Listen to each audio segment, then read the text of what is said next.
I'm at Anishinaabe Park today. I've never really taken the time to come and see the gifts that are here, right out our back door here in northwestern Ontario on Lake of the Woods. And I did a bit of a walking meditation today. I don't do those enough, as much as I know that nature has so very much to share with us. I've always had to talk myself into going out and exploring and feeling into the nature and what it has to offer us. I wanted to share that with you because it just feels really incredible today. I knew that I would want to look at the elements, each of the elements, and wonder if there was some kind of a message that each of these elements had to share with me. And of course, the first element that I felt as I took off my shoes and walked bare feet was the grass. I love the feel of the grass. It's just so calming and nurturing to me. Such a connection that you get to Mother Earth and how special and gift-giving she is. And I moved from there into the grass as I walked down to the beach because I wanted to put my feet in the water. I love the water. Not big on swimming like my sisters who are the water babies. They seem to be, I guess, more like my mother's side. They grew up loving the water, and as much as I love the water, to be sitting on a rock here next to it is just the most amazing experience to me. I don't need to be in it. I love to put my feet in it. I love to hear the ripples of the waves. I love to see the sun shining on the water. That feeds my soul way much more than actually getting in there and being a mermaid. But the water, just the feel of the water, and I felt that the message from the water was, it felt fluidity, that to be more fluid with your life, to allow your life to flow a little bit easier and stop thinking that you need to or even can control every single thing. I have a certain amount of control, a certain amount of power, but I can't control it all. I'm just a co-creator in this world of creating our lives, right?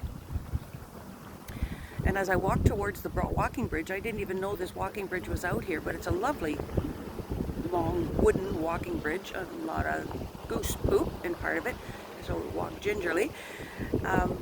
But in walking toward it, my feet then went onto rocks, the stone beneath us. We live in the middle of the Great Canadian Shield here. The foundation under us is just magical. We're in a true vortex here where our river water meets our lake water. We're surrounded by rocks and trees and water and so much bliss that should not be ignored. It should not be taken for granted, definitely.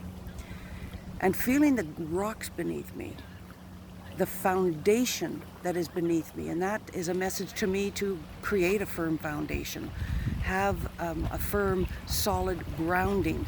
And we can get that just by standing on Mother Nature, right? So I walk across the bridge and I'm touching the wood, and I think about the wood under my feet and how the wood serves us and how are we similar to the wood. And wood, of course, comes in many shapes, comes in many different textures and strengths, right? There's woods, there's trees that can bend and never break.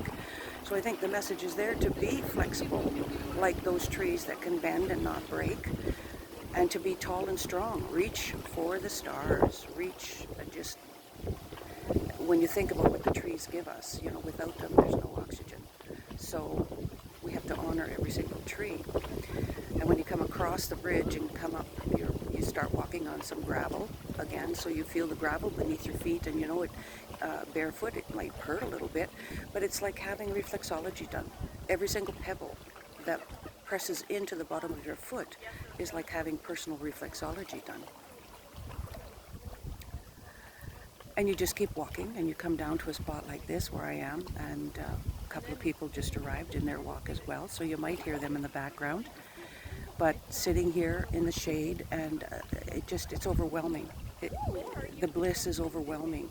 And I just had to take out the phone and record some of this for you.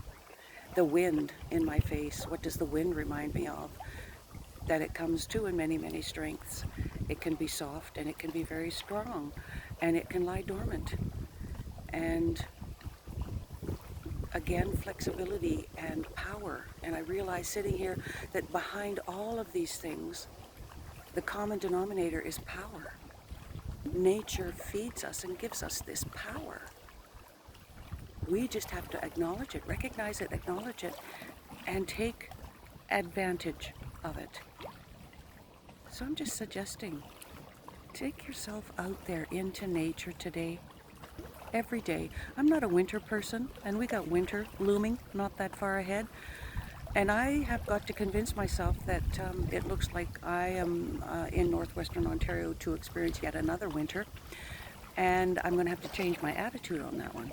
So will I carry this awesomeness through to winter, when we end up with anywhere from 4 to 6 and 8 feet of snow, and anywhere from minus 20 to minus 40, given a wind chill factor? It's all about attitude. It's all about perspective. And when you stay in balance, when you find balance within yourself, and in nature you find a balance, it helps you find your balance very, very easily. When you stay in balance, the perspective. It's all perspective, right? An opinion is based on your perspective. And I am going to set my intention to retrieve that perspective of nature and how beautiful it is and how beneficial it is. And who knows, I might get an opportunity to go down to Florida for a week or two, or Mexico, or just even out to Alberta or BC for a little reprieve from the cold winters. However, today I am enjoying all of the nature that surrounds me, and I wish all of you could feel this same feeling. You just have to choose to do it, and then get out there and do it. No tapping involved in this particular video. There's no tapping needed in this particular video, because the feel-good feelings arrive on their own. So until next time, thank you for being here, and namaste.